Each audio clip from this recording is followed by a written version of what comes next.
వందనాలు శుభాలు నూతన సంవత్సర శుభాకాంక్షలు కూడా. దేవునికి స్తోత్రం. హల్లెలూయా. 10 దినాలే మనకు గడిచాయి. ఇప్పుడు ఇంకా చాలా దినాలు మిగిలి ఉన్నాయి.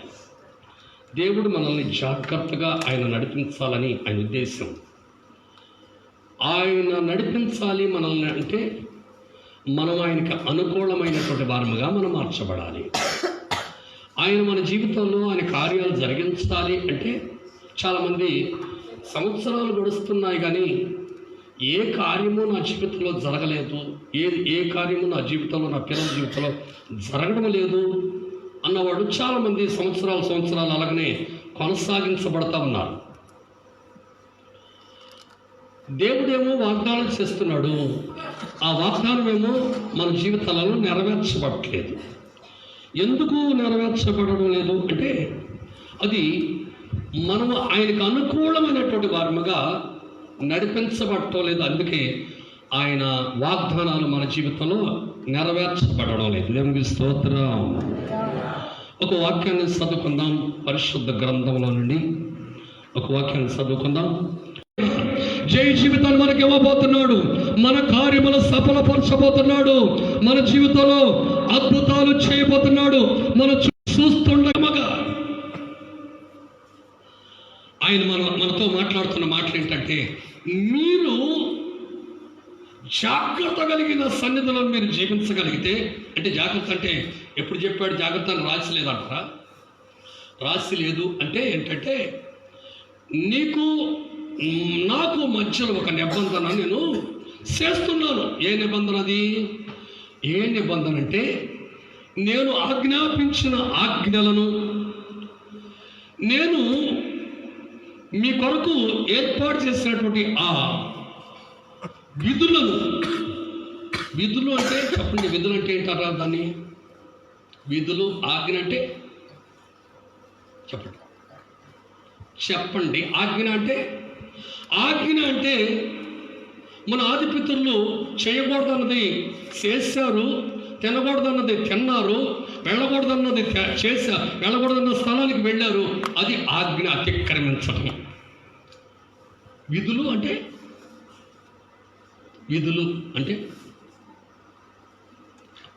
చెప్పండి. విధులు అంటే చాలాసార్లు బైబిల్ చదువుకుంటాం కదా, దాన్ని మనం ఏమనుకోవాలి? దాన్ని విధులు అంటే మనం ఏమైనా పనికి వెళ్తాను కదా, ఉద్యోగం ఉంది కదా మనకి, ఏదైనా ఉద్యోగస్తులు ఉద్యోగానికి వెళ్తారు కదా, దాన్ని ఏమంటారు చెప్పండి. ఉద్యోగం తెలుగులో మన ఇంగ్లీష్లో అంటది, ఇంగ్లీష్ పదం అది. దాన్ని ఏమంటారు? విధులు నిర్వహిస్తున్నాను. అది తెలుగు పదం. అది తెలుగు పదాన్ని రాశారు మన కోసం.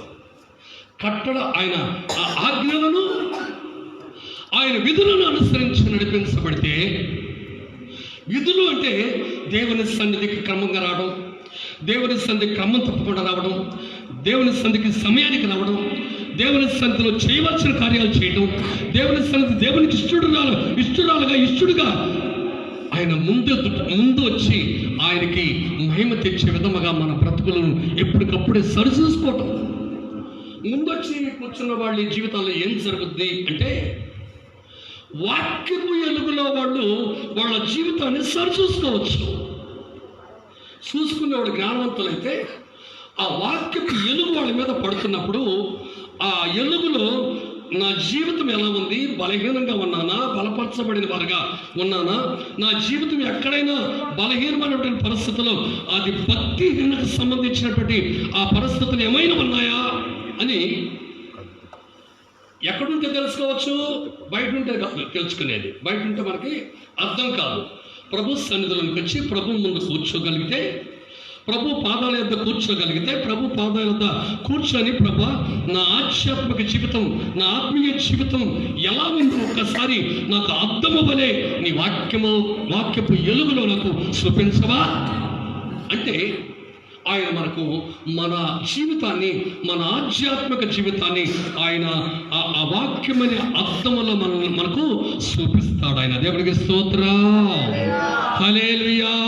అప్పుడు ఏం జరుగుతాయి అంటే, అప్పుడు ఏదైనా ఆయనకి విరోధం విరోధమైనది, ఆయనకి ఎక్కసము కలుగు చేసేది, ఆయనకి ఇష్టము లేనిది ఏదైనా మనలో ఉంటే దాన్ని సరి చేసుకొని మరలా ఆయనకి ఇష్టమైనటువంటి వారముగా, ఇష్టమైనటువంటి కార్యాలు జరిగిస్తూ, ఇష్టమైనటువంటి పద్ధతుల్లో నడిపించబడుతూ, ఆయన విధులు సక్రమంగా నిర్వహిస్తూ ఏం చేయాలా?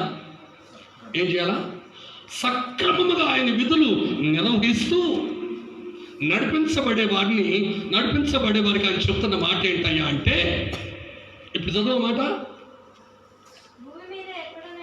భూమి మీద ఎక్కడనైనాను ఏ జన్మలోనైనాను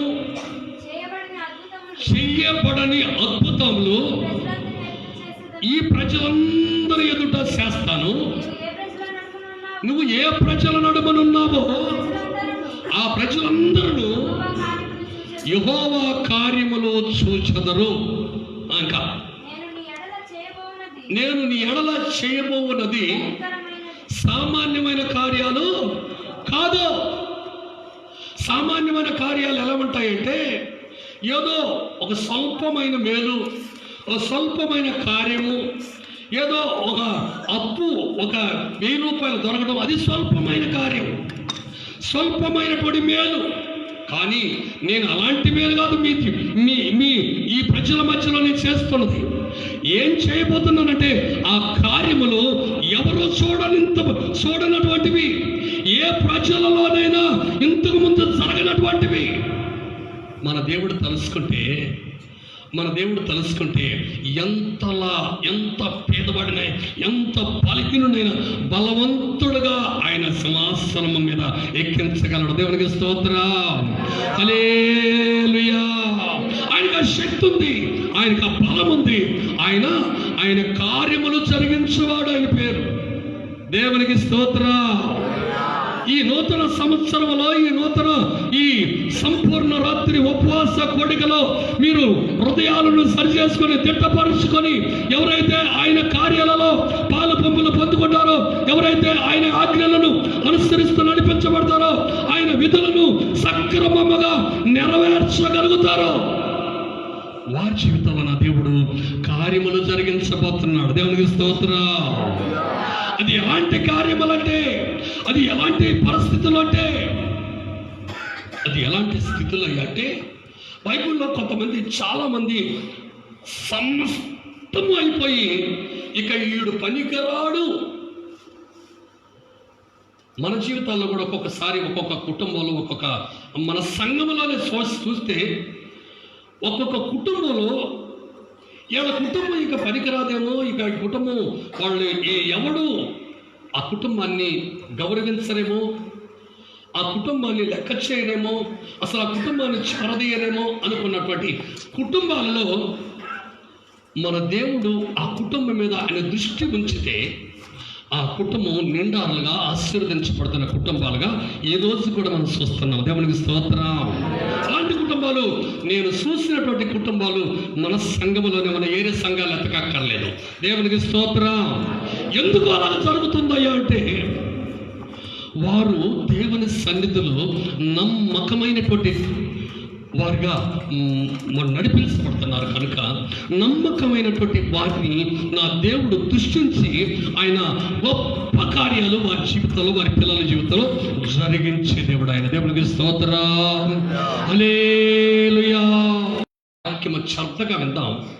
ఆ వాక్యములో ఉన్నటువంటి సారాంశం ఏంటో, ఎలా మనకు అలా మనల్ని గొప్ప చేయగలిగిన దేవుడు, ఎలాగ మనల్ని పనికిరానటువంటి మనం పనికొచ్చే వారి వలె, అనేకులకు ఉపయోగపడే వారి వలె, అనేకులను గౌరవించి నన్ను ధన్యురాలు అందరూ, ఆయన నామము పరిశుద్ధము,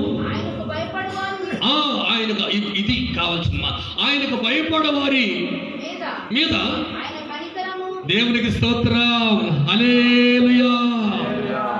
ఎవరి మీద అంట? ఎత్తుగా ఉన్న వాళ్ళ మీద. ఎవరి మీదట? బలంగా ఉన్న వారి మీద. ఎవరి మీదట? ఆయనకు భయపడు వారి మీద.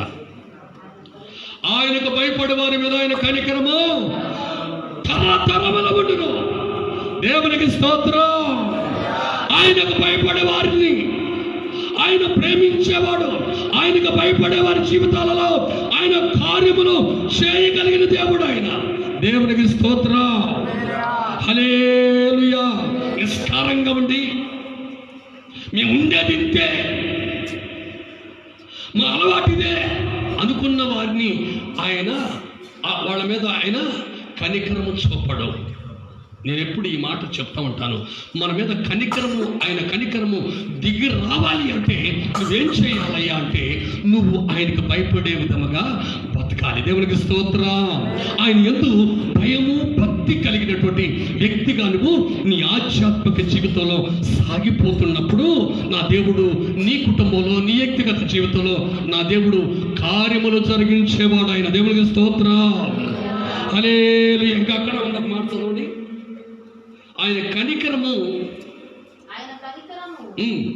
తరతరముల ముందును ఆయన తన బాహువుతో పరాక్రమం చూపెను. వారి హృదయ ఆలోచనల గర్విష్ఠ. ఇప్పుడు మనలో కూడా ఉంటారు చాలా మంది, కూర్చుంటారు, భయపడ్డట్టే ఉంటారు, చాలా వాక్యం విన్నట్టే ఉంటారు. వాళ్ళకొక కార్యం జరిగిస్తాడు ఆయన. ఆయనకు భయపడే వారికి ఒక కార్యం జరిగిస్తాడు ఆయన. ఏం చేస్తాడంటే చెప్పండి, ఏం చేస్తాడట? హృదయములో పైకి బాగానే ఉండి హృదయములో గర్వించే వారిని అంట చెదరగొట్టి సింహాసనముల నుండి బలవంతులను పడదోసి దీనులను ఎక్కించను. దేవునికి స్తోత్రం. హల్లెలూయా. గర్వము ఎక్కడ ఉంటుందో అక్కడ దేవుని కృప తక్కువగా ఉంటుంది. అక్కడ దేవునికి స్తోత్రం. గర్వం ఎక్కడ ఉంటుందో, ఎందుకు మా జీవితంలో జరగలేదు, ఎందుకు మా కుటుంబంలో జరగలేదు, ఎందుకు మా పిల్లల జీవితంలో జరగలేదు, ఎందుకు జరగడం లేదు, మేము కూడా పని చేస్తున్నాము కదా, మేము కూడా భక్తి చేస్తున్నాము కదా అనుకుంటూ నడిపించబడుతున్నటువంటి నా ప్రియ సహోదరి సహోదరులారా, ఆయన అంటున్నాడు హృదయములో గర్వించిన వారిని చెదరగొట్టి వారి సింహాసనం మీద కూర్చున్న వారైనా, వారి అంతస్తు మీద కూర్చున్న వారైనా, వారి ఐశ్వర్యవంతులైనా, వారు ఏ స్థితిలో ఉన్నప్పటికీ ఆ స్థితి నుంచి వారిని విడిపించి వారిని ఆ సింహాసనం మీద నుంచి పడద్రోసి ఏం చేస్తాడంట ఆయన? దీనులకు ఆయన కృప చూపించి వారికి సింహాసనముల మీద కూర్చోబెట్టగలిగిన దేవుడు ఆయన. దేవునికి స్తోత్రం. హల్లెలూయా. ఎవరయ్యా ఆయన కృప పొందుకునేది? ఎవరయ్యా ఆయన ప్రేమకు దగ్గరగా ఉండేది?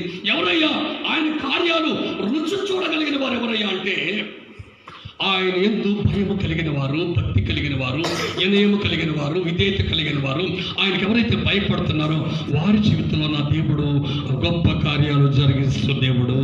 దేవునికి స్తోత్రం. ఏం చేయాలట? మన జీవితంలో కార్యం జరగాలన్నా, మన జీవితంలో స్వస్థత రావాలన్నా, మన జీవితంలో అద్భుతం జరగాలన్నా, మన పిల్లల జీవితంలో అద్భుత కార్యాలు జరగాలన్నా ఏం చేయాలట? చెప్పండి, ఏం చేయాలట? ఒక చోట రాసి ఉంది. మనం ఎప్పుడు చూస్తున్నటువంటి వాక్యాలే. ఒక చోట రాసిన చూడండి, దినవృత్తాంతాల 2వ గ్రంథంలో, దినవృత్తాంతాల 2వ గ్రంథము 7వ అధ్యాయం 14వ వచనంలో ఒక మాట వస్తుందండి. అలాగే ఇప్పుడు మార్చబడితే మనం నా పేరు పెట్టబడిన ఎవరినో కాదు, ఊళ్ళో వాళ్ళని కాదు చెప్తుంది ఆయన, అయితే లోకములో ఉన్నవారికి కదా ఆయన చెప్తుంది.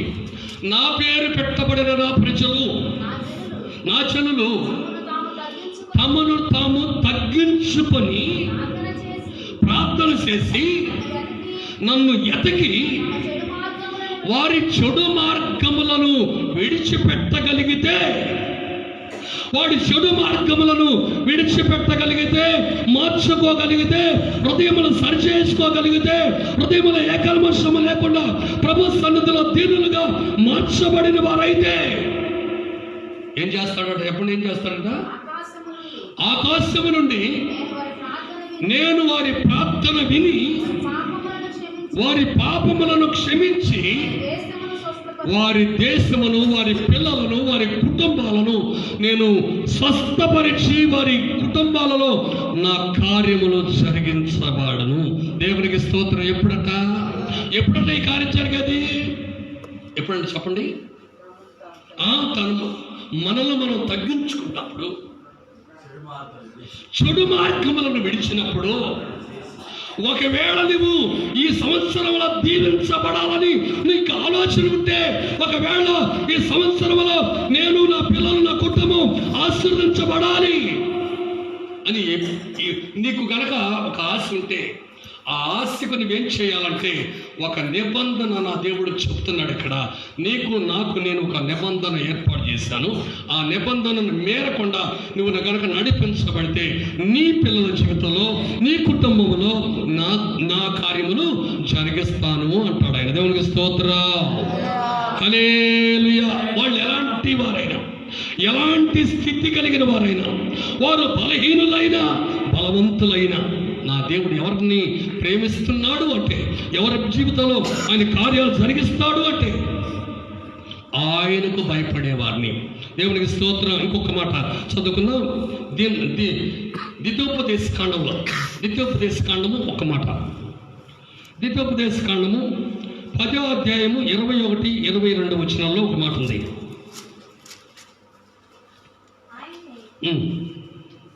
10వ అధ్యాయము 21. ఆయన నీకు కీర్తనీయుడు. నువ్వు కన్నులారా చూచుచుండగా, ఎలాగని నడిపించబడుతుండగా నువ్వు ఆయన్ని కీర్తించడమే, ఆయనను స్తుతించడమే, నువ్వు ఆయనకి తడవడమే, ఆయనకు భయపడటమే నువ్వు చేయాల్సిన పని. నీకు పెట్టుబడి లేదు. పెట్టుబడి ఏంటయ్యా అంటే ఆయనకు నువ్వు భయపడడం, ఆయన సన్నిధిలో నువ్వు నిందారహితుడిగా ఉండటం, ఆయనకు నువ్వు విధేయత చూపటమే నీకు కావాల్సింది. నువ్వు చూస్తుండగానే మన దేవుడు నీ జీవితంలో, మన జీవితంలో, మన సంఘంలో, అనేకుల జీవితంలో నా దేవుడు కార్యములు జరిగించేవాడు. దేవుడికి స్తోత్రం. హల్లెలూయా. మరి ఇంకొకరు చదువుదామాట. భీకరమైన గొప్ప కార్యములను నీ కొరకు చేసిన నీ దేవుడు ఆయనే. నీ పితరులు 70 మంది ఐగుప్తుకి వెళ్ళారు.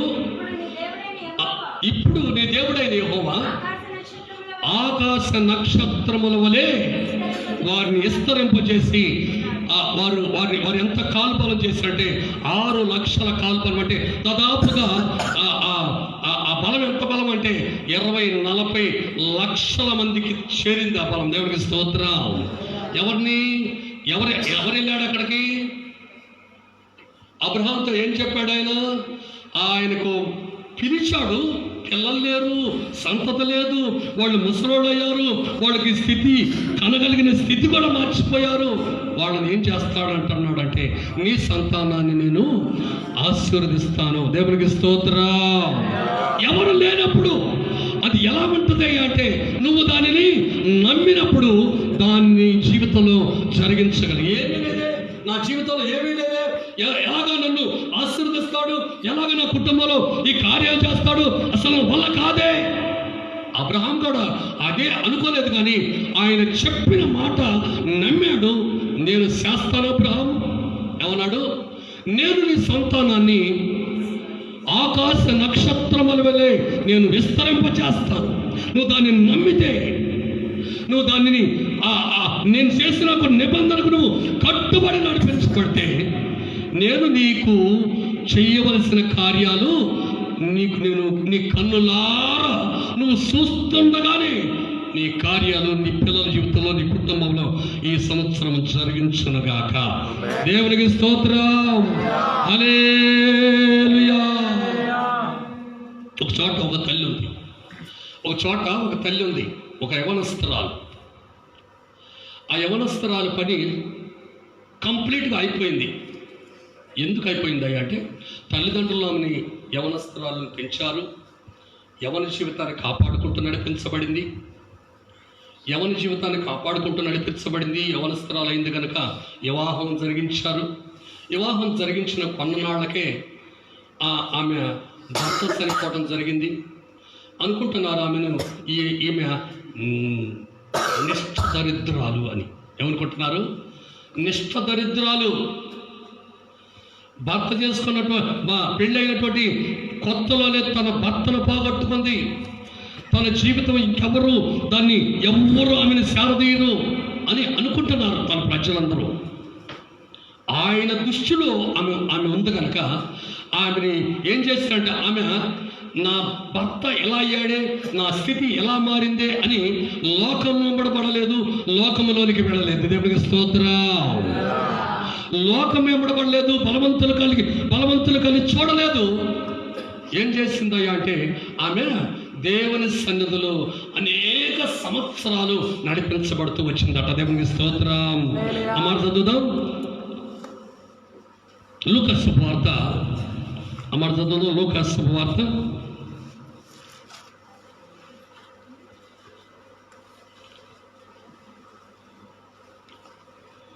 2వ అధ్యాయము 28 నుంచి 26 నుంచి చదువుదాం. అతడు ప్రభు యొక్క 36 చదువు, 36 చదువు. మరియు ఆషేరు గోత్రికురాలను సుమేలు కుమార్తె అయిన అన్నా అను ఒక ప్రవక్తి ఉండెను. ఆమె కన్యత్వము మొదలు 7 ఏండ్లు పెనిమిటితో సంసారము చేసి బహుకాలము గడిచినదై ఎదవరాలయుండి దేవాలయము విడువక ఉపవాస ప్రార్థనలతోనూ రేయింబగళ్ళు సేవ చేస్తూ నడిపించబడుతుందట. దేవునికి స్తోత్రం. హల్లెలూయా. నా దేవుడు ఎలా చేశాడేంటి, నా బ్రతుకు ఎలా అయిందేంటి, నేను ఎలా కావడానికి కారణం ఏంటి, మా తల్లిదండ్రుల, మా అత్తమామల, నాకు ఏం జరిగింది, ఎలాగా ఎందుకు చేశారని ఆమె జరిగిన దాని గురించి ఆలోచించకుండా ఏది జరిగిందో జరిగింది, నా దేవుని సన్నిధిలో నేను తొలగిపోకుండా రాత్రి మగళ్ళు ప్రార్థన చేయటం మానకుండా ఆయన సన్నిధిలో జీవిస్తూ వచ్చిందట. ఆమెట ఆ దేశానికి, ఆ ప్రాంతానికి దేవుడు ప్రవక్తగా మార్చాడట. దేవునికి స్తోత్రం. హల్లెలూయా. ఏమనుకొని ఉంటారు ఆమెను చూసినటువంటి ప్రజలంటే, ఈమె నిష్ఠ దరిద్రాలు. భర్తను ఆమె దగ్గర చేసుకోగానే ఆమె భర్త ఆమె నుంచి ఎడమయ్యారు, నష్టపోయింది. ఆమె ఎలా బ్రతుకుతుంది, ఇంత యవన బిడ్డ ఎలా జీవిస్తుంది అని అనేకులు ఆమెను చూసి అనేక రకాలుగా మాట్లాడిన ప్రజలు ఉండి ఉండవచ్చు. దేవునికి స్తోత్రం. ఆమె జీవితం ఎలా జీవించింది అంటే, ఆమె అక్కడ రాసినటువంటి మాటలు నేను చదువుతూ ఉంటే ఆ మాటలు చాలా విలువగా ఉన్నాయి. ఈ రోజుల్లో మనము కూడా అలాగా బ్రతుకుతున్నటువంటి యవనస్తులు ఎవరైనా అలా ఉండగలిగితే, అలా జీవించగలిగితే, ప్రభువుకు నచ్చే విధముగా వారి ప్రవర్తన, వారి ఆలోచన, వారి మనసు నిలుపుకోగలిగినటువంటి ప్రజలుగా ఎవరైతే ఉంటారో వారి జీవితంలో మన దేవుడు గొప్ప కార్యాలు జరిగించే దేవుడు ఆయన. దేవునికి స్తోత్రం. హల్లెలూయా. ఆయన ఏం చేశాడంటే, ఈమె పని అయిపోయింది, ఈమె దేనికి పనికి రాదు, ఎవరు ఆమెను లెక్క చేయరనుకున్నటువంటి వ్యక్తిని అందరూ వచ్చి ఆమె కోసమంట ఆ కీ కట్టి ఆమె చేత ప్రార్థన చేయించుకుంటున్నారట. దేవునికి స్తోత్రం. హల్లెలూయా. ఏం చేశాడు దేవుడు ఆమెనంటే, ఆమెను ఆ ప్రాంతానికి, ఆ రాష్ట్రానికి, లేదా ఆ దేశానికి ఒక ప్రవక్తిగా మార్చాడట. దేవునికి స్తోత్రం. ఎందుకు, ఎలా వచ్చిందని, ఆ కృప ఎలా ఆమెకు దొరికింది అంటే, ఆయన సన్నిధిలో ఆయనకు భయపడుతూ నడిపించబడింది. ఆయన సన్నిధిలో ఆయనకు భయపడుతూ జీవించింది. పరిశుద్ధంగా జీవితాన్ని కాపాడుకుంటూ నడిపించబడింది. ఆమె జీవితాన్ని ఆమె నిగ్రహపరుచుకొని రాత్రి పగళ్ళు ప్రార్థన చేయటమే ఆమె ద్వారా ఇంకా అనేకులను ప్రార్థన వైపుకు, అనేకులను దేవుని వైపుకు మళ్ళించగలిగినటువంటి ఆ శక్తి ఆమెకు దేవుడిచ్చాడు. దేవునికి స్తోత్రం. అనేక మంది, అమ్మా నువ్వు ప్రార్థన చేస్తే మా జీవితాలు బాగుపడుతున్నాయి, నువ్వు ప్రార్థన చేస్తే మా బ్రతుకులు బాగుపడుతున్నాయి, మీరు ప్రార్థన చేస్తే మా పిల్లలు నా పిల్లలు ఉద్యోగస్తులుగా మార్చబడుతున్నారు, మీరు ప్రార్థన చేస్తే నా పిల్లలకి గొప్ప కార్యాలు జరుగుతూ ఉన్నాయి. ప్రార్థన చేయమని అనేక మంది ప్రజలు ఆ దేశమే ఆమెనంట ఎంటాడుతూ వచ్చిందట. దేవునికి స్తోత్రం. ఎలాంటి మనిషిని, ఎలాంటి వ్యక్తిని ఆమె అలా చేశాడు దేవుడు చెప్పండి? ఎలాంటి వ్యక్తినయ్యా అంటే, అంతా అయిపోయింది, నా జీవితంలో ఏమీ చేయలేను, నా బ్రతికే వేస్ట్ అనుకుంటున్నటువంటి ప్రజలేమనుకున్నారు. ఆమె ఏమనుకుందంటే, నేను బ్రతికిన దినాలు నా దేవుని కోసమే బ్రతుకుతాను, నేను బ్రతికినటువంటి దినాలు ఆయన కోసం పవిత్రము కలిగిన బ్రతుకుతాను, ఆ పవిత్రమైన ఆలోచన నాకు ప్రసాదించు ప్రభు అని దేవుని సన్నిధిలో ఆమె జీవించింది కనుక ఆమెకు ఎలాంటి జీవితం ఇచ్చాడు ప్రభు అంటే, ఆమెకు ఒక ప్రవృత్తిగా అంటే ఒక పరిశుద్ధమైనటువంటి జీవితం, ఒక పరిశుద్ధమైన జీవితం, అనేకులను ప్రభు వైపు త్రప్పగలిగినటువంటి ఆ కృప ఆమెకు అనుగ్రహించాడు. దేవునికి స్తోత్రం. అన్న అంటే అది మనం ఏమనుకుంటామంటే, ఆమె పని అయిపోయింది, ఆమె దేనికి పనికిరాదు అనుకొని ఉండొచ్చు చాలామందిని. ఇప్పుడు మనం కూడా చూస్తున్నటువంటి ప్రజల్లో ఒకవేళ వాళ్ళు ఏదన్నా యుక్త వయస్సులోనే లేకపోతే యవన వయస్సులోనే భర్తలను పోగొట్టుకున్న వారిని చూసి మనం చాలా ఎగతాళి చేస్తాం, చాలా కించపరిచి మాట్లాడతాం. కానీ మన ప్రభు దృష్టిలో కనుక ఆమె పడితే, మన ప్రభు కనుక ఆమె నీతిమంతురాలుగా కనిపిస్తే, మన ప్రభువుకి ఆమె పరిశుద్ధురాలుగా కనిపిస్తే, ఆమె జీవితంలో నా దేవుడు గొప్ప కార్యాలు జరిగించగలిగిన ఆ దేవుడు. దేవునికి స్తోత్రం. ఆయన నచ్చిన వారిని ఎక్కడ నిలబెడతాడంటే, ఆయన ఉన్నతమైన స్థానంలో వారిని నిలబెట్టగలిగిన దేవుడు. దేవునికి స్తోత్రం. హల్లెలూయా. ఎవరిని ఆయన నిలబెట్టగలడంటే, ఒకసారి ఆ మాట జకర్యా గ్రంథంలో ఒక మాట చూద్దాం. జకర్యా గ్రంథం 12:5. జకర్యా గ్రంథం 12:5 ఒకసారి చూద్దాం మాట. అప్పుడు యెరూషలేములోని అధికారులు యెరూషలేము నివాసములు తమ దేవుడైన యెహోవాను నమ్ముకొనుట వలన మాకు బలము కలుగుచున్నదని తమ హృదయమందు చెప్పుకొందురు. ఆ దినమున యోధాధికారుల కట్టెల క్రింద నిప్పులు గాను, పనల కింద దివిటీలు గాను చేతులు వారు నలుదిక్కుల ఉన్న జనులందరినీ దహించుదురు. దేవునికి స్తోత్రం. ఇది అర్థం కానటువంటి మాట, మనకు అర్థం కాలేదు ఇప్పుడు చదువుకున్న మాట. అది ఎలా అంటే, ఆయన కోసం బ్రతికే వారిని ఎలాగ చేస్తాడు అని అక్కడ రాస్తుందయ్యా అంటే, వారినంట కట్టెల కింద నిప్పుల వలెను, పనల కింద దివిటీలుగాను చేసి అనేకులు దేవునికి దూరంగా నడిపించబడే వారంట దహించు అగ్ని వలె వారందరినీ దహించుదరట. దేవునికి స్తోత్రం. హల్లెలూయా. అంటే వారిని ఎలా దేవుడు చేశాడని బైబిల్లో మనం చదువుతామంటే, వారిని నిప్పు కణుగుల లాంటి వారుగా దేవుడు చేశాడట. దేవునికి స్తోత్రం. అనేక మందిని దేవుని వైపు తిప్పగలిగిన వారుగా, అనేక మందిని దేవుని దగ్గరగా నడిపించగలిగిన వారుగా, అనేక మందిని దేవుని సన్నిధిలో ఒక బలమైనటువంటి పాత్రలుగా మలసగలిగినటువంటి వారిగా వారిని అక్కడ చేసేవాడు. దేవునికి స్తోత్రం. అది ఎప్పుడు జరుగుతాయా ఆ మాట అంటే, ఎప్పుడు జరుగుతుంది ఆ పని అంటే, దేవుని సన్నిధిలో ఒక పరిశుద్ధమైన జీవితం, దేవుని సన్నిధిలో ఒక నిందారహితమైనటువంటి జీవితం, దేవుని సన్నిధిలో నువ్వు దాసుడిగా బతికినా, నువ్వు గొప్పవాడిగా బతికినా, లేకపోతే యజమానురాలుగా బతికినా, యజమానిగా బతికినా, నువ్వు కాసుకోవాల్సింది ఏంటయ్యా అంటే, నీ జీవితాన్ని జాగ్రత్తగా నువ్వు కాసుకోగలిగితే, అది నిందలు వచ్చినా, అవమానాలు వచ్చినా, శ్రమలే అయినా, అది అవమానకరమైనటువంటి పరిస్థితులే ఎదురైనప్పటికీ నువ్వేం చేయాలి అంటే, ప్రభు సన్నిధిలో ప్రభువుకి ఎక్కడ నువ్వు మచ్చ తెచ్చేవాడివై ఉండక నువ్వు దేవుని సన్నిధిలో బ్రతకగలిగితే, నేను పోయిన ఆదివారం ఒక మాట మనం చదువుకున్నట్టు గుర్తుంది నాకు. ఏం చెప్పుకున్నాం? జరిగిపోయినట్టు అది ఆదివారం ఒక మాట నేను చదివించినట్టు గుర్తుంది నాకు. ఆ దానియేలు చరిత్ర చూస్తే దానియేలుని అతను బానిసగా తీసుకువెళ్ళాడు. దానియేలుని బానిసగా వాడుకుంటున్నారు. అసలు అతని పేరు కూడా మార్చి అతని పేరు కూడా పిలవటానికి వాళ్ళు ఒప్పుకున్నటువంటి రాజు ఆయన. దేవునికి స్తోత్రం.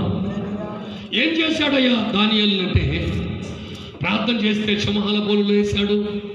ఎంతమంది తప్పులు ఆయన మీద మోపినప్పుడు కూడా శ్రమకు అప్పగించాడు. కానీ ఇప్పుడు ఎందుకు అలాగా జరిగిందయ్యా అంటే, దేవుని సన్నిధిలో దేవుని మాట విన్నాడు, దేవుని చిత్తము చేస్తున్నాడు. వారు ఆ అన్య ప్రజలలో కూడా దేవుని మహిమపరిచారు కనుక అతను ఆ ప్రాంతంలో ఆ దేశానికి ఒక ఉపయోగకరమైనటువంటి వ్యక్తిగా అతను నిలబెట్టాడు దేవుడు. కనుక అతను ఏం చేశాడంటే, అతను ముందు రాజే రాజే సాష్టాంగ నమస్కరించాడట. దేవునికి స్తోత్రం. ఒక రాజు ఏంటండి ఒక సామాన్యుడికి సాష్టాంగ నమస్కరించడం? ఒక రాజు ఒక సామాన్యుడికి, లేకపోతే ఒక దాసిగా తీసుకుపోయినటువంటి వ్యక్తికి సాష్టాంగ నమస్కరించడం ఏంటి అంటే, ఎలా వచ్చింది ఆ కృప అంటే, మనం లావును బట్టో, ఎత్తును బట్టో, చదువును బట్టో, బలాన్ని బట్టో రాలేదు. కానీ మనం ఆరాధిస్తున్న దేవుని వలనే మనకి ఆ కృప వచ్చింది. దేవునికి స్తోత్రం. ఏ ప్రాంతంలోనైనా, ఏ ప్రజల మధ్యలోనైనా నీ దేవుడు నిన్ను నిలువబెట్టగలడు. నీ దేవుడు నిన్ను ఎప్పుడంటే, నీవు ఆయన చేత కనికరించబడినప్పుడు, ఆయన చేత కనికరించబడిన ఆ మనసు, లేకపోతే ఆ నడిపింపు, లేకపోతే నీవు ఆ పవిత్రత నీవు కలిగిన వాడమై ఉంటే, ప్రభు ఎన్నటికైనా ఒకవేళ ఆలస్యము కావచ్చేమో కానీ ఒక చోట నేను చదువుదాం ఒక మాట. రోమియోలకు రాసిన పత్రికలో ఒక మాట ముందు చదువుదాం. రోమియోలకు రాసిన పత్రికలో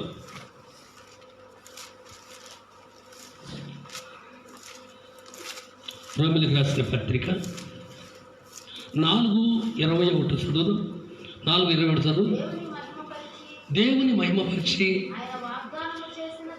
ఆయన వాగ్దానం చేసిన దానిని నెరవేర్చుటకు సమర్థుడని రూఢిగా విశ్వసించి విశ్వాసము వలన బలము పొందెను. అందుచేత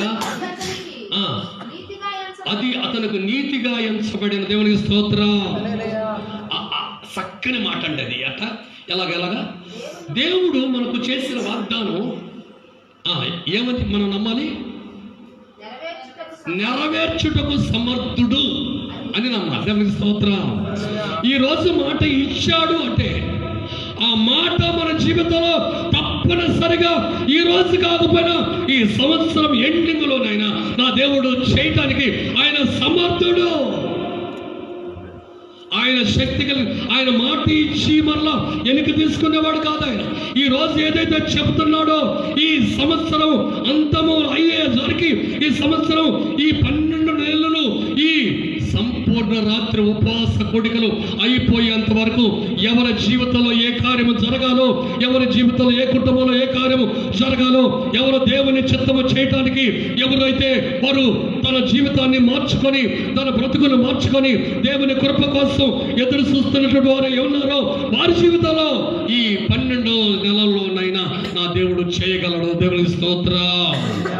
ఏం చేయాలి మనం? నా ప్రభు చెప్పిన మాట ఖచ్చితంగా దానిని మా జీవితంలో, నా బిడ్డల జీవితంలో, నా కుటుంబంలో జరిగించడానికి ఆయన సమర్థుడు. దేవునికి స్తోత్రం. నమ్మటం వల్లనే అబ్రహాం ఏం చూసి నమ్మలేదు. అబ్రహాంని పిలిచిన పిలుపు ఎలాంటిది అయ్యా అంటే, ఏమీ లేదు, శూన్యములో పిలిచాడు ఆయన్ని. ఏమీ లేనప్పుడే పిలిచాడు, ఏమీ లేనప్పుడే నమ్మాడు, ఏమీ లేనప్పుడే ప్రభువుని ఎమ్మడించాడు ఆయన. దేవునికి స్తోత్రం. అన్ని ప్రజల్లోంచి, అన్ని కుటుంబాల్లో నుంచి, వారి గ్రామం నుంచి, వారి ప్రాంతం నుంచి, వారి ప్రజల్లో నుండి అబ్రహామా లేచినామంటే అలాగనే లేచి వచ్చాడు. ఎందుకు లేచి వచ్చాడంటే నీ సంతానాన్ని నేను ఆశీర్వదిస్తాను అని చెప్పాడు. నీ సంతానాన్ని నేను అభివృద్ధి పరుస్తాను అని చెప్పాడు. నీ సంతానం అనేకులకు తలగా ఉంటుంది. అనేకులు నీ సంతానం చూసి ఆశీర్వదించబడతారు. నిన్ను ఆశీర్వదించిన వారు ఆశీర్వదించబడతారని అబ్రహాముకి ఆ రోజే చెప్పిన మాటను నమ్మాడు అబ్రహాము. ఎందుకు ఎలా వచ్చి ఉంటాడు చెప్పండి? ఎలా వచ్చి ఉండొచ్చు? ఏం చేశాడు ఆయన?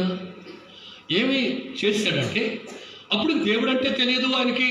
ఒక సామాన్యుడు లేకపోతే ఒక అన్యుడు బ్రతుకుతున్నటువంటి బతుకది, ఒక బొమ్మలో అమ్ముకొని బ్రతుకుతున్నటువంటి వ్యక్తి అతను. ఎలా నమ్మి ఉండొచ్చు ఆయన? మనం సంవత్సరాల తరబడి 30, 40, 20, 30 అన్ని సంవత్సరాల నుంచి దేవుణ్ణి వెంబడిస్తున్నాం, దేవుని సన్నిధిలో ఉంటున్నాం, దేవుని ఆరాధిస్తున్నాం, దేవుని పాటలు పాడుతున్నాం, వాక్యం వింటున్నాం. కానీ దేవుని సన్నిధిలో నమ్మకమైనటువంటి బ్రతుకు, ఆ వాగ్దానం నా జీవితంలో నా దేవుడు చేస్తాడు అనే ఆ నిశ్చయత లేకుండా పోయింది ప్రియులారా. ఇప్పుడు దేవుని సన్నిధికి వస్తున్నటువంటి ప్రశ్నే, ఒకవేళ మీ జీవితంలో ఒకవేళ దేవుడు జరిగిస్తూ లేకపోతే మీరు ఒకవేళ అనలేదేమో అన్నటువంటి, నా కళ్ళ ముందు అన్నటువంటి వారు చాలామంది అన్నారు. ఏమంటున్నారంటే, ఏం చేశాడు ప్రార్థనకు పోతే? ఏం జరిగింది మా జీవితంలో ప్రార్థనకు పోతే? ఏమి మా పిల్లలు, మా కుటుంబం ఏం జరిగింది? ఏం దేవుని కార్యాలు పొందుకున్నావు? నీ చేత కాకపోతే పొందుకోలేదు. అది నువ్వు దేవుణ్ణి నమ్మి నువ్వు వెంబడించలేకపోయావు. నీ కుటుంబంలో కార్యాలు జరగలేదు. నీ దేవుడు నిన్ను పట్టించుకోకుండా ఎందుకు ఉన్నాడంటే నువ్వు అపనమ్మకస్తుడిగా ఉన్నావు. నీ దేవుడు నిన్ను పట్టించుకోలేదు, నిన్ను వదిలిపెట్టాడు ఆయన. ఎందుకు వదిలిపెట్టారు? కుటుంబాలు ఎందుకు పతనమైపోతున్నాయి? ఈరోజు కుటుంబాల్లో నెమ్మది లేక ఆ కుటుంబం ఉంది. దేవుని సన్నిధికి వచ్చినంత కాలం ఆ కుటుంబంలో సమృద్ధి ఉండేది, శాంతి ఉండేది, సమాధానం ఉండేది. ఆ కుటుంబంలో ఎప్పుడైతే అపవాది వచ్చి దూరిందో, ఎప్పుడైతే మంచిగా బ్రతుకుతున్నారు, కుటుంబంలో మంచిగా బ్రతుకుతున్నారు, సమాధానంగా బ్రతుకుతున్నారు, ముందొచ్చి వాళ్ళే ఉండేవాళ్ళు, అలాంటి కుటుంబం మీద అపవాది కన్నుబడింది. దేవునికి స్తోత్రం. ఒక్కొక్కసారి కుటుంబాలని అపవాది చూస్తూ ఉంటాడు. వాడి కన్నుబడిన కుటుంబాలు కొన్ని చెదిరిపోతాయి. వాళ్ళు మరలా పొర్లుకొని దేవుని సన్నిధిలో నుంచి తొలగిపోయామని వారు గమనించి మరలా దేవుని సన్నిధిలో కనుక మనం నిలబడగలిగితే, స్టడీ అవ్వగలిగితే, నా దేవుడు మరలా మన జీవితంలో కార్యాలు జరిగించేవాడు. దేవునికి స్తోత్రం. మనకు తెలిసిన కుటుంబాలే 2 కుటుంబాలు అలాగా అవడానికి కారణం ఏంటయ్యా అంటే, ఆ కుటుంబాల మీద ఆ అపవాది యోబు కుటుంబం మీద ఎలాగైతే దేవుని దగ్గరికి వెళ్ళి అటు ఇటు తిరుగుతున్నట. ఆ మాట కూడా బైబిల్లో ఉంది, ఒకసారి చూద్దాం.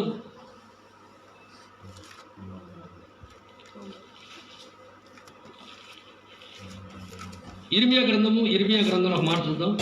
ఇర్మియా గ్రంథము 31వ అధ్యాయము, ఇర్మియా గ్రంథము 31వ అధ్యాయము 21వ వచనం చదువుదాం మాట. ఇశ్రాయేలు కుమారి సరిహద్దురాలను పాతించుము, దోవచూపు స్తంభములను నిలబెట్టుము. నీవు వెళ్ళు రాజమార్గము తట్టు నీ మనస్సు నిలుపు. ఎక్కడ నిలపాలంట మన మనసు? మన వెళ్ళు రాజమార్గమునందు మన మనస్సు నిలిచిన వారమై ఉండాలి. మన వెళ్ళు రాజమార్గమయందు మన మనస్సు నిలిపిన వారమై ఉండాలి. ఆ చదువు ఇంకా చదువు. తిరుగుము, ఈ పట్టణములకు తిరిగి రమ్ము. నీవు ఎన్నాళ్ళు ఇటు అటు తిరుగులాడు. అలాంటి వాడు ఉన్నారట. దేవునికి స్తోత్రం. ఏం జరుగుతుందట? ఎన్నాళ్ళ వరకు మీరు అటు ఇటు గాలికి కొట్టబడే పొట్టు వలె, గాలికి కొట్టబడే తాటాకులు వలె తిరుగుతారు. ఎన్నాళ్ళు అటు ఇటు తిరుగుతారు. స్టడీకి నిలబడలేదా? మీకు మార్గము, రాజ్య మార్గము చూపే ఆ మార్గములో మీరు సరిగ్గా నడవలేరా? ఎవరి అనుభవాలు అయ్యి? ఎవరి అనుభవాలంటే అపవాది. ఇటు అటు తిరిగేది ఎవరయ్యా అంటే అపవాది. అపవాది అంట ఇటు అటు తిరుగుతూ దేవదూతలు ఈ లోకానికి దిగి వచ్చి దేవుని కార్యం జరిగించి వెళ్తా ఉంటే వాళ్ళని కాసుకొని వెళ్ళిపోయినట. దేవునికి స్తోత్రం. అటు ఇటు తిరుగుతూ వెళ్ళిపోయాడట. నల్లంగా కానొస్తున్నట. తెల్లటి వాళ్ళలో, తెల్లటి ప్రదేశంలో నల్లంగా కానొస్తా ఉంటే దేవుడు అరే యాడ్ నుంచి వచ్చేవారు నువ్వు? యాడ్ నుంచి వచ్చావురా? ఇక్కడికి అట్లా వచ్చావు నువ్వు అసలు అంటే నేను మీ దేవదూతలు వస్తే వాళ్ళని కాసుకొని వచ్చానయ్యా అన్నాడట. అంటే ఏంద్ర సంగతి అంటే ఏముంది? వాళ్ళ కుటుంబంలో క్షేమం ఉంది, వాళ్ళ కుటుంబంలో నెమ్మది ఉంది, వాళ్ళ కుటుంబం మీద నాకు కన్నుపడది. మరి వాళ్ళ కుటుంబం నిన్ను ఆరాధిస్తున్నారు. మరి వాళ్ళ కుటుంబం చుట్టూ కంచెది రాదు, చూద్దాను తీశాడు. ఎందుకంటే దేవుడు ఆ కుటుంబాన్ని నమ్మాడు. నమ్మకస్తులైన వారు ఉంటే శ్రమలు వచ్చినప్పుడు, నిందలు వచ్చినప్పుడు, అవమానాలు వచ్చినప్పుడు, ఇరుకులు వచ్చినప్పుడు, ఇబ్బందులు వచ్చినప్పుడు దేవుని మీద నిందలు వేయకుండా దేవుని స్థితిలో మా కుటుంబానికి జరగాల, మా కుటుంబం ఎలా కావడానికి కారణం ఏంటి, మేము ఎలా కావడానికి కారణం ఏంటి, మేమేం తప్పు చేస్తాము, తప్పు చేసిన వాళ్ళు బాగానే ఉన్నారు, ప్రార్థనకు రాని వాళ్ళు బాగానే ఉన్నారు, ప్రార్థనలో నడిపించబడిన వారు బాగానే ఉన్నారు, మేము నిత్యం ప్రార్థనకు పెడుతున్నాం, మేము ప్రార్థనలు చేస్తున్నాం, కానుకలు ఇస్తున్నాం, దక్షిణ భాగాలు ఇస్తున్నాం, దేవుని స్థితిలో నమ్మకంగా ఉంటున్నాం, మా కుటుంబంలో జరగాల అని అని అనేవారు మనం ఉండక దేవుని సందులో నమ్మకస్తులుగా కొన్ని ఇబ్బందులు వస్తాయి, కొన్నిసార్లు కొన్ని ఇబ్బందులు వస్తాయి, కొన్ని సందర్భాల్లో కొన్ని ఇరుకులు వస్తాయి, కొన్ని సందర్భాల్లో ఇబ్బందులు రావని, ఇరుకులు రావని పరిశుద్ధ గ్రంథం ఎక్కడ చెప్పలేదు. ఇరుకులను తట్టుకొని, ఇబ్బందులను తట్టుకొని నీకు ఆ సామర్థ్యము దయచేస్తున్న దేవుని సందులో నీవు ముందుకు నడిపించబడుతూ నీ జీవితాన్ని నువ్వు కాపాడుకుంటూ నడిపించబడితే నీ ఓర్పును చూసి, నీ సహనమును చూసి, నా దేవుడు నీ మంచుతనాన్ని చూసి, నీ యథార్థతను చూసి నా ప్రభువు నిన్ను ఒకనాడు నిన్ను హెచ్చిస్తాడు, ఒకనాడు నిన్ను హెచ్చిస్తాడు. సమయం వచ్చేంత వరకు కనిపెట్టుకొని ఉండవలసిన వారు కాదు. ఆ సమయం వచ్చేంత వరకు ఇరుకులు వచ్చినాయి, ఇబ్బందులు వచ్చినాయి, శ్రమలు వచ్చినాయి, నిందలు వచ్చినాయి, బాధలు వచ్చినాయి, మాకే రావాలా, మేమే పడాలా, మేము కూడా ఇంత పరిశుద్ధంగా జీవిస్తా ఉన్నాం. పరిశుద్ధులకి నిందలు, పరిశుద్ధులకి బాధలు. పండిన చెట్టుకే, పండిన కాయకే, పండిన కాయ ఉంటుంది కదా అండి, పండిన కాయ చెట్టుకి ఏలబడతా ఉంటుంది కదా. ఎందుకు దానికి దెబ్బలు అంటే అది పనికొచ్చే వస్తువు కనుక, అది అందరూ ఆశిస్తారు కనుక, అందరి మీద, అందరి కన్ను దాని మీద ఉంటుంది కనుక, ఒకరికి ఉపయోగపడదేమో, నాకు ఉపయోగపడదేమో నా జీవితంలో అని ఎవరైతే నీతిమంతులు, పరిశుద్ధులు ఉంటారో వాళ్ళ మీద నిందలు పడతా ఉంటాయి. దేవునికి స్తోత్రం, హల్లెలూయా. వాటిని ప్రభు సన్నిధిలో మనం ఏం చేయాలంటే, ప్రభు సన్నిధిలో ప్రభువా వాటిని తట్టుకోగలిగి నిలబడగలిగిన కృప నాకు ప్రసాదించండి. నేను వాటికి లోబడి వాటిని అంటున్నారని నేను కూడా తిరిగి అనేదానినై ఉండకుండా నేను వారు అన్నటువంటి ఆ మాటలను తట్టుకోగలిగి నిలబడగలిగి నీ నీతి కోసం, నీ యథార్థత కోసం, నీ కార్యములు జరిగించడం కోసం నీ సన్నిధిలో నేను నిందారాయుతులముగా నిలబడే కృప నాకు ప్రసాదించు ప్రభువా అంటే, నీ నమ్మకాన్ని బట్టి, నీ విశ్వాసాన్ని బట్టి నా దేవుడు నీ జీవితంలో కార్యములు జరిగించే దేవుడు ఆయన. దేవునికి స్తోత్రం. ఒకసారి 115వ కీర్తనలో మాట ఉంది, చదువుదాం. 115వ కీర్తన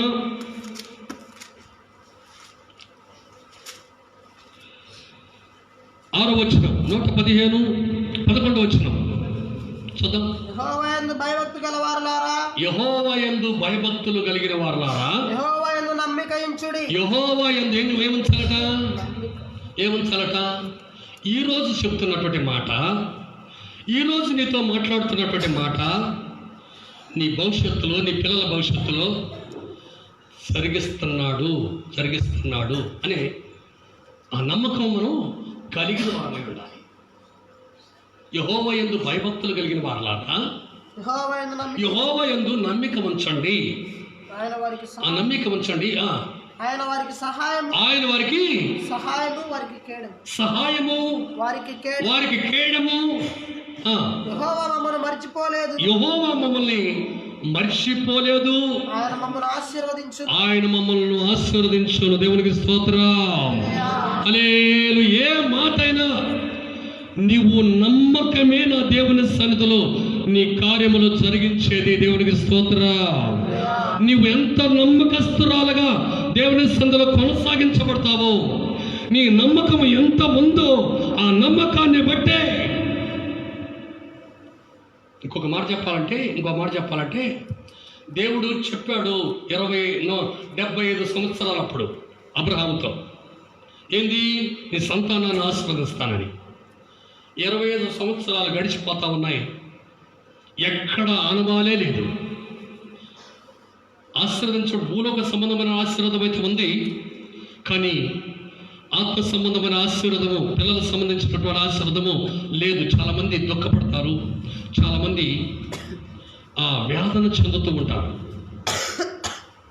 వాళ్ళు కూడా యాదన చెందారు, దుఃఖపడ్డారు. వాళ్ళు కూడా దేవుడు ఇస్తానన్నాడు కదా. ఎవరికి ఇస్తానన్నాడు చెప్పండి? ఎవరికి ఇస్తానన్నాడు? నీకు ఇస్తానన్నాడు. నీకు ఇస్తానన్న దాన్ని ఇచ్చిందాకా ఆగాల లేదా? నీకు ఇస్తానన్నదాన్ని ఇచ్చిందాక ఆయన నీ ఫలము నీకు దయచేసిన దాకా ఉండాల్సినటువంటి నమ్మకస్తు. పిలుపుకైతే లోపడ్డాడు. పిలుపుకైతే మనం కూడా అలాగనే లోపడుతున్నాం, మంచి ప్రార్థనకు వస్తామన్నాం. కానీ దేవుడు నా జీవితంలో కార్యం చేస్తాడంటారా? దేవుడు నా జీవితంలో నేను అనుకున్నది జరుగుతుంటారా? దేవుడు నా జీవితంలో ఎంతవరకు చేయండి ఇక ముందు చేస్తాడంటారా అని ఏం చేస్తాడంటే అపనమ్మకం కలిగిన వారమై అవిశ్వాసముతో ఒక అడుగు పక్కకి వేయగలిగినటువంటి వారముగా, ఎందుకంటే మనం మనుషులం కదా, అలాంటి వారిగా ఉంటారు. అబ్రహాము కూడా అదే చేశాడు. ఎందుకు చేశాడు అది? దేవుని యందు నిరీక్షణ ఉందా లేదా? దేవుని యందు నిరీక్షణ ఉన్నవాడు, పిలుపుకు లోపడ్డట్టు వారు ఎలా ఉండాలంటే ప్రభు ఇచ్చేంత వరకు ఎదురు చూస్తున్నట్టు వారముగా ఉండాలి. కానీ ఎదురు చూడటం చేతకాక ఆయన సొంత ప్రయత్నంతో సంతానాన్ని పొందుకున్నాడు. నా ప్రభువా, ఈ సంతానాన్ని ఆశీర్వదించా. నీ సంతానాన్ని, ఇలాంటి సంతానాన్ని కాదని నేను ఆశీర్వదిస్తానండి. ఏ సంతానాన్ని? ఇస్మాయిలును ఆశీర్వదించమంటాడు ఆయన. ఇస్మాయిలును ఆశీర్వదిస్తే మనకంతా తల్లకిందులుగా మార్చబడుతుందిరా. ఇస్మాయిల్ కూడా ఆశీర్వదిస్తాను, కానీ నీకు కలగబోయే సంతతాన్ని నేను ఆశీర్వదిస్తాను అన్నాడు. దానికి స్తోత్రం. ఎలా వచ్చింది ఆ సంతతి? ఎలా వచ్చింది? అమ్మకేమో 100 సంవత్సరాలైంది, ఆయనకేమో 101 సంవత్సరం అయింది, ఆమె 90 సంవత్సరాలు 99 సంవత్సరాలైంది. ఎలా వస్తుంది? ఇవన్నీ ముడతలు పడి మరి కర్రపోటు మీద పెంచబడుతున్నటువంటి వాళ్ళకి పిల్లలు పుడతారంతే. ఎందుకు పుడతారంటే నమ్మకం. వారు దేవుని నమ్మిన అది వారికి నీతిగా ఎంచబడింది. దేవునికి స్తోత్రం. మృతతుల్యమైనటువంటి స్థితిలో కూడా నువ్వు ఎలా నమ్మాలంటే నీ జీవితంలో నీ ప్రభు నీతో నీ కుటుంబంలో కార్యాలు జరిగిస్తాడు అనే సంగతి ఎలా నమ్మాలంటే అబ్రహామును శారమ్మను చూసి నమ్మాలి. అబ్రహాము శారమ్మను చూసి మీరు ఎలా చూశారో, వాళ్ళ ప్రవక్తను ఎలా చూశారో, వాళ్ళు వయస్సు ఉడికిపోయిన తర్వాత, ముసలితనం వచ్చిన తర్వాత, గర్భఫలం ఉడికిపోయిన తర్వాత, గర్భసంచే అది ఆనవాలు లేని సమయంలో, గర్భసంచంలో ఉందో లేదో తెలియనటువంటి స్థితి, కర్రపోటు మీద ముడతలన్నీ పడిపోయి తెల్లగా మారిపోయినటువంటి ఆ స్థితిలో బిడ్డల్ని ఇస్తానంటాడు ఆయన. దేవునికి స్తోత్రం. ఆ స్థితిలో నీ పిల్లల్ని ఆశీర్వదిస్తానంటాడు ఆయన. ఏదో చదువంతా అయిపోయింది, ఇప్పుడు ఆశీర్వదించడం ఏంటయ్యా? నేను చదువు 10 సంవత్సరాలైంది, ఇప్పుడు మా బిడ్డలకు ఉద్యోగాలు లేదు, ఇప్పుడు ఇస్తానంటాం ఏంటయ్యా? ఇస్తావు అంతే. ఇస్తాడంటే నమ్మాలి అంతే. నువ్వు నమ్మితే, దేవుడు నాతో చెప్పాడు ఈ రాత్రి, దేవుడు నాతో మాట్లాడాడు సంపూర్ణ రాత్రి ఆరాధనలో, నా దేవుడు నా కుటుంబంలో లేకపోతే నా పిల్లల జీవితంలో దేవుడు తప్పనిసరిగా కార్యాలు జరిగిస్తాడు. అబ్రహాము జీవితంలో చేసిన దేవుడు ఆ మృతత్వమైనటువంటి పరిస్థితులలో కూడా అబ్రహాము ద్వారా ఇస్సాకును ఈ లోకానికి తీసుకొచ్చిన దేవుడు మనలను తీసుకురావడానికి మనకు కార్యాలు జరిగించడానికైనా పెద్ద పనేమి కాదు. దేవునికి స్తోత్రం. ఆయనకు అసాధ్యమైంది ఈ భూమి మీద ఏమైనా ఉందా? ఏమీ లేదు. సమస్తము చేయగలడు. నేను ఆ అబ్రహాముని ఆ శారమును చూసినప్పుడు అస్సలు ఇంత గొప్ప దేవుడు మన దేవుడు. అసలు వాళ్ళకి ఆనవాలే లేదు.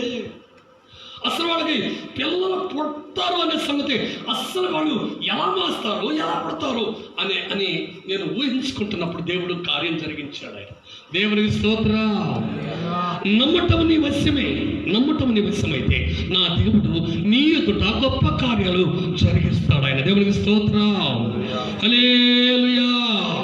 అందుకే ఏమంటాడంటే, నీవు నాకు చేసిన వాగ్దానం ఆ దేవుడు చేయటానికి సమర్థుడు అని మీరు నమ్మాలి. దేవునికి స్తోత్రం. ఈ రాత్రి మీరు ఏవైతే కార్యాలు కావాలని మీరు కోరుకుంటున్నారో, మీ పిల్లల జీవితంలో, మీ వ్యక్తిగత జీవితంలో, మీ కుటుంబ జీవితంలో, ఈ సంపూర్ణ రాత్రి ఆరాధనలో ఏమైతే మీరు ఆశిస్తున్నారో ఆశపడ్డ ప్రతి ప్రాణాన్ని ఆయన తృప్తి పరచబోతున్నాడు. ఆయన దేవునికి స్తోత్రం. హల్లెలూయా.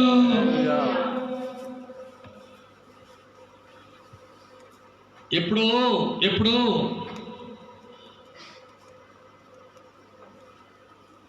మాట ఇచ్చాడు ఆయనకి. అరే, చిన్న పిల్లగాడప్పుడు ఇచ్చాడు మాట. దేవునికి స్తోత్రం. చిన్న పిల్లగాడప్పుడు ఇచ్చిన మాట ఏమి ఇచ్చాడంటే, యేసేపు జీవితంలో చక్కగా తన తండ్రి పెంచుకుంటున్నాడు యేసేపుని. ఆ యేసేపు కలగంటున్నాడు. ఏం కలగంటున్నాడంటే, ఒక చేలో పనులున్నాయి. అతను పట్టుకున్న పన లేచి నిలబడి ఉంది. వాళ్ళు అన్నను పట్టుకున్న ప్రతి పన లేచి ఆ పన ముందు సాగిలపడి నమస్కరించినట్లుగా కలగంటున్నాడు ఆయన. దేవునికి స్తోత్రం. హల్లెలూయా. చిన్నతనంలో అది 6-7 సంవత్సరాల వయసులో ఆ కలగన్నటువంటి ఆ బ్రతుకు అతను ఎన్నో మలుపులు తిరిగాడు. ఎన్నో సమస్యలు యేసేపుకు వచ్చాయి. ప్రాణాపాయ స్థితిలో వచ్చాయి. బానిసగా అమ్మబడ్డాడు. బానిసత్వం చేస్తున్నాడు. ఈ ఓటిగం చేస్తున్నాడు. అది సంతలో అమ్మబడ్డాడు. కానీ ఆయన చేసిన వాగ్దానం మాత్రం యేసేపుని వెంటాడుతూనే ఉంది. దేవునికి స్తోత్రం. ఖచ్చితంగా అప్పుడు ఏమైతే చూసావో అది మీ తమ్ముళ్ళు, మీ అన్నలు, మీ నాన్నతో సహా వాళ్ళు వచ్చి నీకు నమస్కరించేంత వరకు నువ్వు సావవు అంతే అన్నాడు. దేవునికి స్తోత్రం. హల్లెలూయా. యేసేపుతో అప్పుడు చూపించినటువంటి ఆ దర్శనము, యేసేపు యుక్త వయసు వచ్చి అతను ఐగుప్తులో దాసత్వం చేస్తున్నటువంటి సమయంలో దానిని నెరవేర్చాడు. దేవునికి స్తోత్రం. హల్లెలూయా. దేశమంతా కరువు వచ్చింది. ఐగుప్తు దేశంలో అతను పండించినటువంటి పంట సమృద్ధిగా ఇతర దేశాలు కూడా ఇవ్వగలిగినటువంటి శక్తిమంతుడుగా ఆహార శాఖ మంత్రిగా యేసేపు ఐగుప్తు దేశానికి ఒక రాజు అయ్యాడు. ఆయన దేవునికి స్తోత్రం. హల్లెలూయా. ఎన్ని మలుపులు తిరిగాయండి అతని జీవితం. ఎన్ని మలుపులు తిరిపాడు ఆయన జీవితం. ఎన్ని శ్రమలు వచ్చాయి అతని జీవితంలో. ఎన్ని ఇబ్బందులు వచ్చాయి అతని జీవితంలో. ఎన్ని ప్రాణాపాయ స్థితులు వచ్చాయి అతని జీవితంలో. కానీ అవన్నీ ఏమయ్యాయంటే యేసేపు పెట్టుకున్న ఆ నమ్మకమే ఆ దేవుడు యేసేపు పట్ల కృప చూపుతూ నడిపించబడ్డాడు. దేవునికి స్తోత్రం. యేసేపు జీవితంలో ఏదైతే చిన్నతనంలో ఇచ్చిన ఆ మాట లేదా దర్శనం ఉందో ఆ దర్శనము ఆ ఐగుప్తు దేశంలో యేసేపు ఆ రాజయ్యి ఆ ఆహార శాఖ మంత్రిగా ఉన్నప్పుడు ఆ సమయంలో అతనికి ఇచ్చినటువంటి తల్లిదండ్రులు, అతని సహోదరులు వచ్చి కరువు వచ్చి అతనికి సాష్టాంగ నమస్కరించినట్లుగా బైబిల్లో మనం చూడగలం. దేవునికి స్తోత్రం. నీకు ఒక దర్శనం ఇస్తే, నువ్వు ఒక దర్శనం కలిగినటువంటి నువ్వు ఒక వ్యక్తి అయితే, నా దేవుడు నీ దర్శనాన్ని తప్పనిసరిగా నెరవేర్చి నువ్వు ఏదైతే అనుకుంటున్నావో, నువ్వు ఏదైతే కలగన్నావో, ఏదైతే నువ్వు దేవుని మీద నమ్మకం ఉంచావో, ఆ నమ్మకం ఉంచిన దానిని బట్టి మన దేవుడు ఒక గొప్ప కార్యాలు మన జీవితంలో చేసి మన సంఘంలో అనేకమైనటువంటి అద్భుతాలు చేయగలిగినటువంటి శక్తిమంతుడు. దేవునికి స్తోత్రం. హల్లెలూయా. ఇంకొక మాట చదువుకొని మనం ముగించుకుందాం. ఇంకొక మాట కీర్తనకారులు రాసినటువంటి 22వ కీర్తన త్వరగా చదువుకొని ఒక్కసారి ఒక మాట. 22వ కీర్తనలో 4-5 వచనాలు ఒక మాట. మా పితరులు నీ యందు నమ్మిక ఉంచిరి. వారు నీ యందు నమ్మిక ఉంచగా నీవు వారిని రక్షించితివి. వారు నీకు మొరపెట్టి విడుదల నొందితిరి. నీ యందు నమ్మిక ఉంచి సిగ్గుపడకపోయిరి. నేను నరుడను కాను. దాని దేవుని స్తోత్రం. ఎవరు? దావీదట దేవుని యందట నమ్మిక ఉంచాడట. ఆ నమ్మికయే దావీదుని ఏం చేశాడంటే ఒక రాజుగా అభిషేకించి, అతను కూడా చాలా ప్రాణాపాయ స్థితులు దావీదు కూడా ఎదురయ్యాయి, సమస్యలు ఎదురయ్యాయి. ఎన్నో ఆటుపోట్ల మధ్యలో దావీదు నడిపించబడుతున్నాడు. కానీ దావీదు ఏం చేశాడంటే ఆయనను నమ్మాడట. ఆయన నా జీవితంలో నాకు చెప్పిన మాట ప్రకారంగా నాకు ఎన్నటికైనా నా జీవితంలో చేస్తాడు అని నమ్మిక ఉంచాడట. ఆ నమ్మికను బట్టి ప్రభు సన్నిధిలో ప్రార్థన చేసి ఆయనకు మొరపెట్టిన దానిని బట్టి ఆ మొరాలకించిన దేవుడు దావీదు జీవితంలో గొప్ప కార్యము జరిగించాడని అతను సింహాసనాసీనుడై దేవుని సన్నిధిలో ప్రార్థన చేస్తున్నప్పుడు ఆయన ఆ సాక్ష్యం చెప్తున్నటువంటి మాట ఎలాంటి గొప్ప విషయం అంటే, ఒక్కసారి మనం నమ్మిక ఉంచినటువంటి వారుగా అయితే వస్తాం, కానీ ఆ నమ్మకము మన జీవితంలో దేవుడు చేస్తాడు అనే మన నిశ్చయత, మనకు ఆ నిరీక్షణ లేనటువంటి స్థితిలో మనం ఉన్నప్పుడు దేవుడు మనం ఏం చేస్తాడంటే మన స్థితిగతులను మార్చి, దేవుడు ఏం చెప్పాడు మనతో అంటే, ఎవరు యథార్థవంతులుగా, ఎవరు పరిశుద్ధులుగా, ఎవరు తనకు తాను తగ్గించుకొని తన పాపములు ఒప్పుకొని తన శుద్ధీకరించబడిన వారి నిందారహితులుగా ప్రభు సన్నిధిలో జీవించగలుగుతున్నారో వారి జీవితంలో అది స్వస్థతే కావచ్చు, అది మరి వివాహాలే కావచ్చు, అది సంతానం లేనటువంటి స్థితే కావచ్చు, అది ఆశీర్వాదం లేనటువంటి బ్రతికే కావచ్చు, నిండారులుగా అన్ని విషయాలలో మనకు తోడయుండి మన కుటుంబాలను ఆశీర్వదించాలి అంటే మనం ఏం చేయాలంటే ఒక నమ్మకం, విశ్వాసంలో మనం బలపరచబడిన వారమై ఉండి తీరాలి. ఉంటే మన దేవుడు ఆ కార్యాలు జరిగించగలగడు.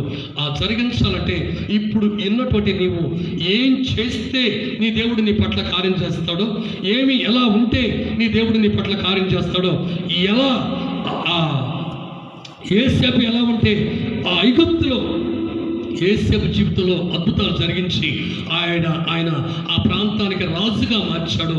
నీవు కూడా అలాంటి స్థితి, అలాంటి పవిత్రత, అలాంటి మంచి ఆలోచన, అలాంటి నమ్మకస్తులుగా నీవు దేవుని సన్నిధిలో జీవించగలిగితే నీ జీవితంలో కూడా యోసేపు జీవితంలో చేసినటువంటి మేలు నీ జీవితంలో కూడా జరిగించడానికి ఆయన సమర్థుడి. రాత్రి నీతో మాట్లాడుతున్నాడు, సమర్థుడైన దేవుడు. కనుక నువ్వు మోకరించి ప్రభు సన్నిధిలో, ప్రభా నీవు మాట ఇచ్చావు, ఈ రాత్రి చెప్పిన